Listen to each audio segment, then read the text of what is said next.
सारे जहाँ से अच्छा हिंदुस्तान हमारा। भाई साहब ये वर्ड जब भी बोला गया ना, बिल्कुल सही बोला गया। हमारा हिंदुस्तान पूरी दुनिया से अच्छा है। तो कुछ लोग बोलेंगे कि सर आप तो कुआं के मेढक हो, कुआं से बाहर निकलिएगा तभी ना पता चलेगा कि दुनिया कितना बड़ा है। ठीक है भाई, हम मेढक ही सही, समझ गया, हम उसी में खुश हैं। तो चलिए ओवरऑल क्यों बोला हूँ, किस लिए बोला हूँ, सब आगे चर्चा करूँगा और आगे बढ़ते हैं। और मैं तो मोदी साहब से भी ये दरख्वास्त करूँगा कि कार्रवाई जल्द से जल्द शुरू होनी चाहिए। ठीक है, बहुत हुआ प्यार मोहब्बत। युद्ध के समय ना, जब युद्ध का दौर हो, जब सेना जा रही है मार धार करने, वहाँ पर ही बाबुल की दुआएं लेती जा जा तुझको सुखी संसार रखे गाना का कोई मतलब नहीं है। तो ये जो समय है, ये समय में अब ये समय आ चुका है कि भारत को भी अपनी मजबूती से जो शरीर में जोंक चिपके हुए हैं ना, इसको निकाल बाहर फेंके। इसके लिए चाहे कोई पार्टी आए, चाहे कोई साटी आए, सबको साफ, नेट एंड क्लीन, सीधी बात। तो आप बोलोगे सर किस चीज़ पे इतना ज़्यादा आप एग्रेसिव होकर बोल रहे हैं, एकदम सही बोल रहे हैं। ठीक है, चलिए शुरू करते हैं और उस पर हम चर्चा करेंगे। हो सकता है मेरी बात किन्हीं को चुभ भी सकती है, काहे तो सोशल मीडिया है, तो भाई चुभ जाएगी तो भाई हम कुछ नहीं कर सकते हैं, है ना। तो थोड़ा सा आप स्किप कर दीजिएगा या मत देखिएगा, दूसरा देख लीजिएगा वीडियो। तो ये साहब अपना टेलीग्राम है, तो जरूर टेलीग्राम में ज्वाइन कर लीजिए, क्योंकि ड्यूरिंग मार्केट में आप ज्वाइन करिएगा वहाँ पर ही लफड़ा होता है साहब। ठीक है, कुछ नहीं होता है, एक दिन पहले ही कर लेने से ना क्या है ना कि किसी का कोई प्रॉब्लम होता है तो हम उसको कस्टमर केयर से जैसे तैसे सॉल्व कर देते हैं। अब ड्यूरिंग मार्केट में आप फिर मैसेज करोगे कि सर मेरा नहीं ज्वाइन हुआ, चाहे जो भी है, तो क्या है ना, मेरा तो काम है ना आपको रिप्लाई करना कि नहीं भाई आपका क्यों नहीं हुआ, क्यों नहीं हुआ। आप ही सोचिए, जब आप मेरे साथ आइएगा तो क्या मैं इग्नोर तो नहीं कर सकूँगा। अगर देखा तो तुरंत हम उस पर एक्शन लेने का कोशिश करते हैं, लेकिन आप भी समझिए कि ड्यूरिंग मार्केट एक टाइम होता है। तो चलिए अभी हम आईटी पे विश्लेषण करेंगे। तो बोलिएगा सर आईटी पे विश्लेषण है और सारे जहाँ से अच्छा है हिंदुस्तान हमारा, ये डायलॉग कहाँ से आप ले आए। भाई ये डायलॉग हम नहीं लाए, ये ट्रम्प भाई साहब ले आए। तो ट्रम्प भाई साहब ने एक लठ और दे दिया H1 वीज़ा पे। तो अब ये क्या है भाई साहब, तो ट्रम्प ने H1 वीज़ा पर आवेदनों के लिए लठ दे दिया और इस पर साइन भी कर दिया। तो अब आप बोलोगे सर ये क्या हो गया, इससे क्या हो जाएगा आईटी में, इसमें क्या, अब आईटी को यहाँ कहाँ, वो तो पहले भी गोल्डन कार्ड निकाले हुए हैं, अभी ये निकाल दिए तो कोई गलत नहीं है। एक्चुअली इनसे इनको प्रॉब्लम नहीं है, प्रॉब्लम किनको है वो बताते हैं। जो लोग, जिस तरह भारत में लोग घुसपैठ कर चुके हैं, बांग्लादेशी, पाकिस्तानी, म्यांमार और जो भी हैं, ये जो घुस रखे हैं, उनके लिए, उनके मतलब हम बता रहे हैं जैसे घुस गए, और जो घुसाया है, समझे, जो पार करवाया है चाहे कैसे भी करवाए और यहाँ शरण दिलवाया है, वो क्या है कि पैसा लेता है। जो भी शरणार्थी आते हैं दूसरे देश में एंट्री मारते हैं, फ्री में तो नहीं मारते हैं, पैसा तो देता है। तो बीच वाला वो कौन चीज़ बोलते हैं, दलाल। तो दलाल का दलाली यहाँ अमेरिका में ख़त्म करने के लिए ये कार्यक्रम हो गया। तो अब आप बोलोगे सर इससे ये कैसे हो गया। तो H1 वीज़ा के नाम पे कंपनी, जैसे क्या है ना, आपको अगर अमेरिका जाना है तो दलाल क्या करता था, यहाँ पैसा ले लेता था, बोला चल भाई कितना, इतना लाख रुपया लगेगा, चाहे जो भी है, मुझे तो उतना आइडिया नहीं है।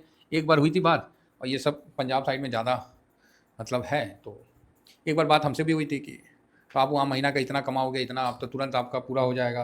अच्छे अच्छे मीठी मीठी ख्वाब दिखाई जाती है, जिस तरह ऑप्शन चैन में दिखाई जाती है कि एक दिन का आप 10% कमा लिए, 10 दिन में पैसा डबल, एक महीना में भाई 3 गुना, बाप रे बाप, 2 महीना में कंपाउंडिंग, ये वो, तो आप कर सकते हैं। मतलब इस तरह का जो है, सेम वही हरियाणा, पंजाब, दिल्ली, लोग लपेटे में आ गए भाई।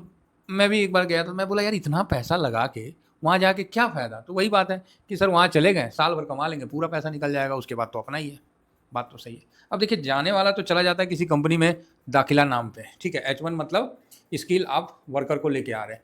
वो क्या होता है, कोई भी कंपनी हो तो कंपनी के नाम पे यहाँ से H1 वीज़ा लगा के चला जाता है, वहाँ साल भर नौकरी करता है, उसी का पैसा से उसको पेमेंट देता है, और उसके बाद 9-2-11 2 महीना में उसको हटा देता है, 3 महीना में हटा देता है। फिर दूसरा एम्प्लॉय हायर करता है, वो कहाँ से लाता है, फिर इंडिया से जाता है इतना आदमी, मान लीजिए 1000 आदमी को भेज दिया एक महीना में, सबसे ले लिया पैसा, ठीक है, जितना भी लेना है 20 लाख, 25 लाख, 30 लाख, जैसा जैसा 45 लाख, जो भी लेना वो ले लिया, 1000 आदमी से भेज दिया वहाँ। 2 महीना कंपनी ने नौकरी दिया, कोई स्किल नहीं, कुछ नहीं, बस पैसा है, आप जा रहे हो। और वहाँ 2 महीना दिया, उसके बाद भगा दिया भाई कंपनी, बोला चलो निकलो। उसी तरह हैदराबाद से हो गया, चाहे कहीं से भी हो गया, इस तरह से हर मंथ आदमी को भेजते रहा। और जो दलाल है उसके बल्ले बल्ले, वहाँ जो कंपनी है उसके भी बल्ले बल्ले कि ठीक है भाई 2 महीना के लिए आया, इतना पैसा मिला ना भाई, बस बात खत्म। 1 महीना पेमेंट दिया, 1 महीना का ड्यू रखा, तुम्हारा काम ठीक नहीं है, गेट आउट। अरे भाई गेट आउट कर दिए तो कंपनी से निकलने के बाद इंडिया आओ ना। अब इंडिया बताइए वो आदमी कैसे आएगा जो 20 लाख 25 लाख 30 लाख रुपया अपना जमा पूंजी लगा के गया है। अब उसके बाद तो 2 ही ऑप्शन रहता है, या तो जहर खा के मर जाए, या तो फिर सुसाइड कर ले, मतलब कुछ तो उसके, वो तो पागल हो जाता है बेचारा। अब वो घर वाले पूछेंगे हाँ बाबू बेटा क्या हाल है, नहीं नहीं एकदम हम चंगा है, फर्स्ट क्लास हैं। बाबा जी का डल्लू फर्स्ट क्लास है, खाने को कुछ नहीं, रहने को जगह नहीं, कंपनी जिसके भरोसे आए तो भगा दिया है, वो तो भगा दिया भाई, पैसों डूब गया। अब दलाल को बोलने गए, दलाल बोला आपने ठीक से काम नहीं किया होगा, आपने ये वो पता नहीं हेन तेन 10 तो बातें सुना दिया। और जब पैसा लेना रहता है तो दलाल ऐसे बोलता है, लगता है उसी का बाप का कंपनी है। क्या गलत बात बोल रहे हैं तो बोलिए, जो चीज़ जिस पे बीता होगा ना उसको पता होगा इन चीज़ों का। तो ये सिस्टम है। तो ये बहुत बड़ा रैकेट था, और ये लोग क्या है अब घर भी नहीं आ सकते हैं, तो वहीं पर ही रुक जाते थे, ठीक है। और वहाँ रुक के कुछ भी काम करके अपना जीवन उपार्जन करने लगते थे, चाहे वो इंडिया का हो या चाइना का हो या कहीं का भी हो। तो इंडिया का ज़्यादा है क्योंकि इंडिया में रैकेट चल रहा था, सस्ता लेबर यहाँ से लेके चले गए, वहाँ जाके बोलेगा तुमको 2,000 का डॉलर का दे देंगे, 1,000 डॉलर मतलब 80,000, ठीक है, 80-88,000 मोटा मोटी। 2,000 डॉलर का हो गया तो 1.5 लाख तुमको मिल जाएगा, 1.5-2 लाख रुपये, और क्या खा लेना बचा लेना। अब बताइए बेचारा क्या बचाएगा क्या खाएगा। फिर भी अब लोग पैसा फंस गया है, तो कहीं पेट्रोल पंप में तो कहीं कुछ में, क्योंकि स्किल तो है नहीं, उस तरह का स्किल तो नहीं है, एवरेज स्किल पे चले गए हैं। तो कोई बेचारा खेती करके जैसे तैसे अपना गुजारा कर रहे हैं, और कुछ पैसा इंडिया को भेज रहे हैं कि माँ बाप को, चाहे पति पत्नी को, सॉरी पत्नी या बच्चों को दिक्कत ना हो, कहने को तो विदेश में। तो ये सिचुएशन का जो बहुत बड़ा रैकेट था, ये भाई साहब सही बताएं मोदी जी से भी ना तोड़ा गया, मोदी जी से भी नहीं टूटा। जब वापस किया था ना, याद है कि नहीं, कि भारतीयों को प्लेन में बैठाया इमिग्रेशन के नाम पे और जाके ड्रॉप कर दिया, चंडीगढ़ फलाना ठिकाना दिल्ली सब जगह ड्रॉप किया कि नहीं किया। तो आप बोलोगे हाँ सर वो न्यूज आया था। तो मोदी जी से भी टूटा नहीं, मोदी जी ने भी काफ़ी सख्ती किया, लेकिन भाई देने वाला ही तैयार है तो लेने वाले को क्या दिक्कत है, हैं। अब पड़ोस का लड़का अमेरिका चला गया तो बगल वाला का बाप थोड़ी चैन से रहेगा, वो तो अपना खेत बेच के बच्चा को भेजेगा। आखिर खेत भी तो डायलॉग है ना, अरे खेत भी तो बच्चे का नाम का है, बच्चा चला जाएगा अमेरिका तो कुछ लायक हो जाएगा, बेटा यहाँ लायक नहीं हो पाया, आपका बेटा वहाँ लायक हो जाएगा, नहीं जिम्मेवारी पड़ेगा तो लायक हो जाएगा। तो ठीक है, क्या बोल सकते हैं, सबका अपना अपना है मर्जी। तो मोदी साहब ने ट्रम्प साहब को बोला भाई साहब देखो हमने तो बहुत कोशिश कर लिया लेकिन ये पकड़ में नहीं आ रहे, क्योंकि ऐसी बात है कि ऐसा चल रहा है, तो तुम जो टैरिफ कर रहे हो टैरिफ छोड़ो, ऐसा करो जो H1 वीज़ा जो है ना इसी को तुम नकेल कर दो। उसकी भी टीम ने जांच की तो बोला यार बात तो सही है, इमिग्रेशन का धंधा तो यहीं से ज़्यादा हो रहा है। मोदी जी ने बहुत समझाया कि भाई मत जाओ अमेरिका, ऐसे फर्जी में वहाँ भगा देंगे, लेकिन कोई मान ना रहा है। तो मोदी जी ने ट्रम्प को ही बोला यार ऐसा कुछ करो कि हिसाब किताब हो जाए। ट्रम्प साहब बोले यार कमाल हो गया यार मोदी, माय डियर फ्रेंड। तो मोदी साहब बोले भाई फ्रेंड मत बोलो यार तुम, है ना, मिस्टर डोनाल्ड ट्रम्प, तुम फ्रेंड मत बोलो, बाकी तो सब चीज़ बोलो। तो बोला नो नो नो, आपने तो मुझे बहुत अच्छा कमाई करने का साधन दे दिया। वो भाई साहब गया बोला $1 लाख ले भाई H1 वीज़ा के लिए करो परमिट। अब मतलब ये हो गया कि अमेरिका में जो कंपनी है उसको बाहर से वर्कर लाना है तो $1 लाख गवर्नमेंट को पेड करना पड़ेगा। अब भाई साहब $1 लाख, ये तो बहुत बड़ा बवाल हो गया हैं। अभी मान लीजिए 88 का चल रहा है और 1 लाख से मल्टीप्लाई कर दीजिए तो कितना हो जाएगा, आप बोलिएगा $1 लाख, $1 का दाम है 88 रुपया, तो हो गया ना जी 88 लाख। लो भाई साहब अमेरिका जाना है और टिकट टुकट बात की बात है, रहने खाने की बात है। अब जो भी जाएगा पहले गवर्नमेंट को 88 लाख का शुल्क दे दो, फिर अमेरिका में एंट्री करो। इससे तो ये तो क्लियर हो गया कि जो ये धंधा कर रहे थे बीच में बिचौलिया और आम आदमी को जो ठग के वहाँ भेज दे रहे थे, और उसके बाद बच्चे बेचारे आप नहीं देखते हैं स्टूडेंट वीज़ा पे जाता है, बाद में फिर कोई कैफ़े में काम करने लगता है, कहीं करने लगता है, इस तरह से वहाँ का भी वहाँ बहुत प्रॉब्लम हो रहा। जो वहाँ का $45,000 एक एवरेज वर्कर लेता है, वहाँ इंडियन वर्कर जाते हैं 10,000 12,000 में, उससे बहुत बढ़िया काम करके दे देते हैं। तो भाई साहब एक तरह से तो अमेरिकन के लिए प्रॉब्लम है। तो ये चीज़ हुआ, तो ये भाई साहब अमेरिका सरकार ने ठोक दिया है। हो सकता है मेरे बताने में कुछ कमी बेसी हो गया होगा, एडजस्ट कर लीजिएगा। हम लोग जितना बताना चाहते हैं कि एकदम सिंपल लैंग्वेज में बताएं, जिससे क्या है कि आपको समझने में आसानी हो। अब 88 लाख देने के बाद अब जाओ अमेरिका, है ना, ऐसा नहीं है। धंधा करने वाला वो भी कोई तोड़ निकालेगा, ऐसा ना वो अपना धंधा बंद थोड़ी कर देगा, लेकिन काफ़ी हद तक रुकावट हो जाएगा। तो ये बढ़िया काम मेरे तरफ से ट्रम्प सरकार ने किया है। अब आप बोलोगे सर इस पर कंपनी पे इम्पैक्ट होगा, इन्फोसिस वगैरह, ओ भाई साहब कोई इम्पैक्ट नहीं होगा, ठीक है, ये खाली मेंटल स्थिति का बात है, कोई इम्पैक्ट नहीं होने वाला है। जो गवर्नमेंट का है वो तो जाएगा ही जाएगा, है ना। अब अलग से जो कंपनी ले जाके वहाँ बसाने का सोचती थी, वो ना बसाएगी भाई, सिंपल सी बात है। अगर बसाना है तो दे भाई, पैसा दे, $45,000 वहाँ पर ही आप आम आदमी को दोगे, अमेरिकन पब्लिक को दोगे, उससे अच्छा 1 लाख में यहीं से लेके चले जाओ, इमिग्रेशन तो बंद हो जाएगा ना। अब जो पब्लिक 1 करोड़ का खर्चा करेगी तभी अमेरिका जाएगी, तो जो पब्लिक 1 करोड़ रुपया खर्चा करके अमेरिका जाके वहाँ के कोई लेबर का काम करेगी, आप ही बताओ। वो तो उसी तरह का काम करेगी ना, जो काम मतलब जचता हो। तो ये बात है। तो अब क्या है कि टैलेंट की जो पूछ है वो बराबर होगा, तो मुझे नहीं लगता है कि विशेष कुछ फ़र्क पड़ेगा, क्योंकि ये एक मतलब मेंटल गेम चल रहा था। हालांकि कंपनियां इसमें बेनिफिट कमा रही थी, वो एक अलग बात है। और इस मामले में इस तरह से देखा जाए तो कंपनी में थोड़ा इम्पैक्ट होगा, ज़्यादा नहीं होगा, थोड़ा बहुत इम्पैक्ट होगा, ऐसा मेरा मानना है। तो इसमें क्या है कि आईटी फंसेगा, फार्मा फंसेगा, क्योंकि इन्हीं सब कंपनियों के नाम पे ना भेजते थे विदेश में। आपको वहाँ जाके आईटी कंपनी में कर देंगे एकदम, आपका लड़का कोट पैंट पहन के 20 तल्ला बिल्डिंग पे ऑफिस होगा, पता चला वहाँ ठेका का काम कर रहा है 20 तल्ला बिल्डिंग पे। ले रे भाई, ये कौन सा आईटी है, प्रोफेशनल बना दिया हमारे लड़का को, वहाँ जा रहा बेचारा राजमिस्त्री को कर रहा है। का है तो वो कंपनी निकाल दिया है, अब घर भी नहीं आ सकते, कितना पैसा दे। घर से फ़ोन जाता है तो यही बोला जाता है कि बेटा बहुत पैसा लगा है, लोन लिए हैं, फलाना लिए। क्या करेगा लड़का। ट्रम्प साहब ने बहुत अच्छा काम किया, हमको तो लगता है मोदी साहब का है, समझे ना, ये काम करने के लिए। और हम चाहते हैं कि मोदी साहब जो अभी ब्लू प्रिंट बना रखे हैं उसको अब एक्सिक्यूट करें। ये जितने बांग्लादेशी हैं, ढकैया हैं, चाहे इधर के जितने हैं म्यांमार के घुसे हैं, एक तरफ से साफ करें एकदम। मेरा ये मानना है। मुझे पता है इससे कई लोगों को तकलीफ होगा, लेकिन देखिए क्या करिएगा। अब हम ही लोगों का देखिए ना, टाटा में इतना ढकैया घुस गया, इतना घुस गया है सब कि धर धर के लगता है कि पकड़ पकड़ के मार मार के सबको भेजना पड़ेगा। ये सिचुएशन है, मतलब अननेसेसरी हरासमेंट हो जाता है ना आदमी। आपके सामान पे दूसरे का अधिकार हो जाएगा, है हवा पानी रोड बिजली, अरे पूरा ज़िंदगी हम रोड का टैक्स भरे हैं और तुम आके एकदम, समझ रहे। तो मतलब वही है कि आपके घर में कोई गेस्ट आया, वो गेस्ट धीरे धीरे आप ही को बोला कि तुम ही गेस्ट है, तब आप पे कैसा बीतेगा। हैं 10 आदमी हैं तो आप बोलिएगा अरे भाई, एक आदमी आया तो आप उसको भगा दीजिएगा। अब 10 आदमी आ गया, गेस्ट धीरे धीरे धीरे वो आपका ज़मीन जायदाद सब हड़पने लगा, वो 10 से वो 50 हो गया, तो आप ही ख़त्म हो जाइएगा। वही हो रहा है, ठीक है। तो अभी देखिए इस पर मोदी सरकार का भी एक्शन तो ज़रूर होना चाहिए, और वो समय आ रहा है, जल्दी वो सब होगा, चिंता नहीं करिए। आइए अब आईटी पे। तो आईटी पे प्रभाव तो पड़ेगा, समझे ना, थोड़ा बहुत प्रभाव पड़ेगा।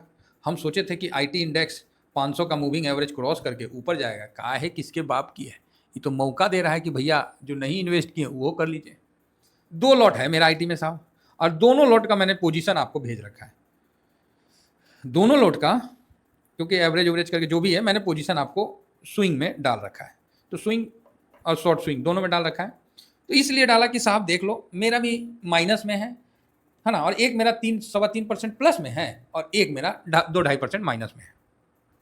इसका ये मतलब है कि जब ये यहाँ गिरा था ना, तो मेरा डिसिप्लिन मेरे को रोक दिया था, क्योंकि ये ऊपर का बाइंग था मेरा 42 का, तो उसको मैंने खींच के 40 के आसपास लाया, और एक 38 का समथिंग का 38.66 का है, तो वहाँ मेरे को प्रॉफिट दे रहा है।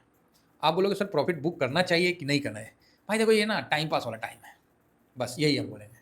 आपका मन है कर लीजिए, आपका मन है नहीं करिए।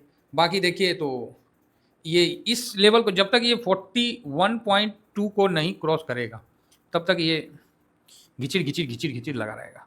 तो बढ़िया टाइम है, अगर नीचे आता है तो फिर इन्वेस्ट कर देंगे, ऊपर जाता है तो और बढ़िया है। तो कहीं कोई दिक्कत है नहीं आईटी में। आईटी में पोजीशन ठीक ठाक है। तो आप बोलोगे कि सर ये ऊपर जाएगा कि नहीं जाएगा, अभी ये बात बताओ। अब सब चीज़ इतना क्लियर आपसे, आपका मन का क्वेश्चन का हम आंसर दे देते हैं, इससे ज़्यादा साहब और क्या चाहिए। तो आइए देखते हैं कि ऊपर जाएगा कि नहीं जाएगा। ये 18 तारीख 19 तारीख 12 तारीख को ये 40-42 पे था, तो 12 तारीख को 20 करोड़ का तो हुआ, हम भी बोले कि हाँ भाई बढ़िया है।